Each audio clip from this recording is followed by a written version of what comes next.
आणि यानंतर आपण पुन्हा एकदा हातकणंगलेमध्ये जाऊयात। हातकणंगले लोकसभा मतदारसंघात चांगलं मतदान होतं। इथं मतदान केंद्रांवर मतदारांच्या मोठ्या रांगा पाहायला मिळत असून दुपारी होणारा उन्हाचा त्रास टाळण्यासाठी लवकर मतदान करत असल्याचं मतदारांकडून सांगण्यात आलंय।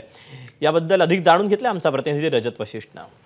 हातकणंगले लोकसभा मतदारसंघात सकाळपासूनच मतदारांचा प्रतिसाद जो आहे तो प्रत्येक मतदान केंद्रावर चांगला पाहायला मिळत आहे।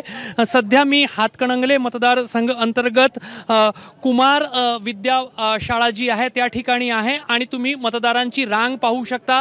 किती मोठी जी रांग आहे ती या ठिकाणी आपल्याला पाहायला मिळत आहे।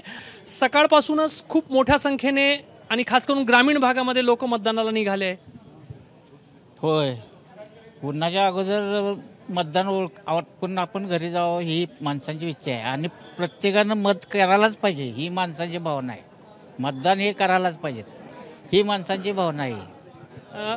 चांगला मतदान जो आहे तो हातकणंगलेमध्ये होताना पाहायला मिळत आहे। गेल्या वेळेला 67% मतदान झालं होतं, या वेळेला त्याच्या पुढे टक्केवारी मतदानाची जाईल असा विश्वास वाटतो। नक्कीच जाईल। आपल्या गावचेच उमेदवार असल्यामुळे बऱ्यापैकी इथं चांगला प्रतिसाद मिळत आहे आणि लोक भरभरून सगळे लोक मतदानाला येतील।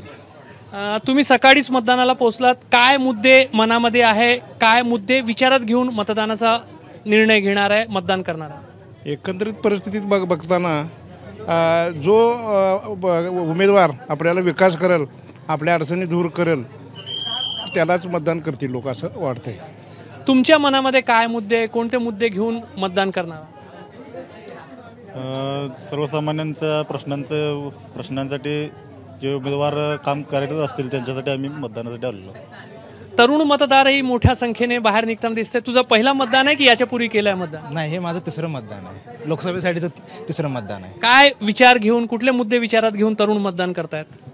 To secure our life, to secure our future. Cameraman Atul हिरडेसह रजत वशिष्ठ, एबीपी माझा, हातकणंगले। एबीपी माझा, उघडा डोळे बघा नीट।